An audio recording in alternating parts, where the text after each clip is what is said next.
আমি এবারে গার্ডেনিং অনেক দেরিতে শুরু করেছি। অবশ্য আমাদের এখানে আর্লি করলেও আমি ফলাফল সেম দেখেছি। এর আগে মাঝে মাঝে আমি জানুয়ারি থেকে শুরু করতাম, কিন্তু ফলাফল দেখতাম যে আমি এপ্রিলে যে চারাগুলো লাগিয়েছি, জানুয়ারিতে যে চারা লাগিয়েছি, ফল একই সময়ে আসে। দুইটা থেকে ফলাফল একই সময়ে পাওয়া যায়। আর কিছু কিছু অবশ্য আছে যে ওগুলো জানুয়ারিতে লাগাতে হয়, বিশেষ করে মরিচের চারাগুলো জানুয়ারিতে লাগালে বেশি ভালো হয়। তারপরও আমি এই যে এখানে আমি লাগিয়েছি ফেব্রুয়ারিতে, এখানে কিছু মরিচের চারা আছে, ফেব্রুয়ারির শেষের দিকে আমি লাগিয়েছি, কিন্তু ভালো আছে এগুলো। জুনে যখন মাটিতে দেব, এরপরে জুলাই আগস্টের ফলাফল পাবো। এগুলো ফ্রেঞ্চ বিনস, 2 সপ্তাহ হয়নি, এগুলো খুব দ্রুত উঠে যায় আর বড় হয় তাড়াতাড়ি। ওই জন্য আমি দেরিতে লাগাইছি। অনেক কিছু চারা আমি এখনো করিনি, যেমন শসা, তারপরে এই দেশেও কিছু সবজি আছে, স্কোয়াশ জাতীয় সবজি, ওগুলো আমি এখনো লাগাইনি। আর এগুলো আমাদের দেশি বিনস, কয়েক ধরনের দেশি কুমড়া আছে, এগুলো সব দেশিগুলো একটু আর্লি করেছি। এগুলো এই দেশি মিষ্টি কুমড়া, বীজ দিয়ে দিয়েছি। এগুলো আমি ঢেকে রাখি নাই, এমনি রেখে দিয়েছি বীজ মাটির উপরে, একদম একটাও মিস যায়নি, সবগুলো উঠেছে। আজকে এগুলো ট্রান্সফার করব।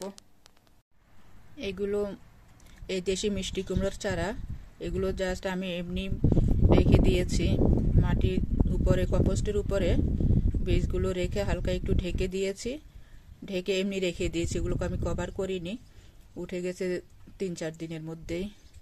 তো এগুলোকে আজকে আমি ট্রান্সফার করব। ট্রান্সফার করার জন্য আমি মাটি রেডি করব। এখানে আমি ফার্ম থেকে মাটি নিয়ে এসেছি। তো এই ফার্মের মাটির সাথে আমার গার্ডেনের যে মাটি আছে এগুলো মিক্স করে তারপরে এই চারাগুলো আমি বসাবো। ভেবেছিলাম বাইরে বসে করব, কিন্তু বাইরে অনেক ঠান্ডা। আমাদের এখানে, আমরা যে এরিয়াতে থাকি, এখানটায় এখনো অনেক ঠান্ডা, আজকেও 0-তে নেমে যাবে টেম্পারেচার। আর এগুলো আমি ট্রান্সফার করে একটা প্লাস্টিকের কভার করেছি, আমি ওখানে রেখে দিব, বাহিরেই রাখবো। এগুলো একটু স্ট্রং হয়, বাইরে ভালোই থাকবে আশা করি। সবগুলো ট্রান্সফার করেছি, 103টা চারা হয়েছে মোট।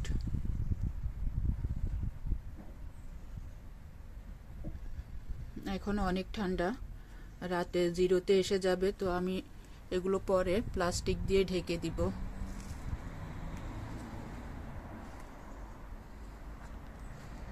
এখানে বক্সে রেখেছি কিছু।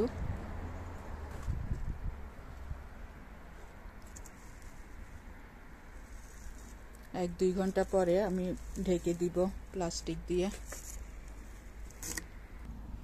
এইভাবেও রাখা যায়। আমি এখানে 3টা লাউয়ের চারা রেখেছি, 2টা চারা বের হয়েছে আর একটা বের হয়নি এখনো। এগুলো 2 সপ্তাহ আগে আমি রেখেছি, এভাবেই রেখেছি, ওই ঢাকনা দিয়ে উপরে কভার করে রাখি। আর বড় হয়নি তেমন একটা, 2 সপ্তাহ আগে রেখেছি, যেহেতু ঠান্ডা। আর এগুলো আমি বাহিরে এইভাবে রেখেছি, একটু দেখার জন্য কেমন থাকে। ভালোই আছে।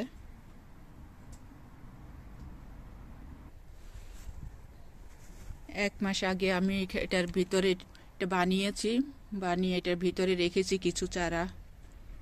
আর ওই পাশে আরেকটা বানিয়েছি, এখানটায় কুমড়োর চারা রেখেছি আজকে।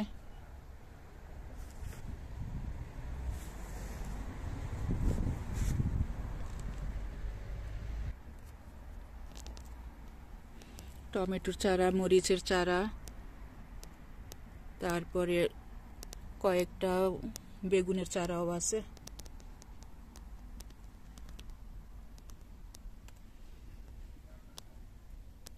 এগুলো 1 মাস আগে আমি এখানে রেখেছি বাহিরে।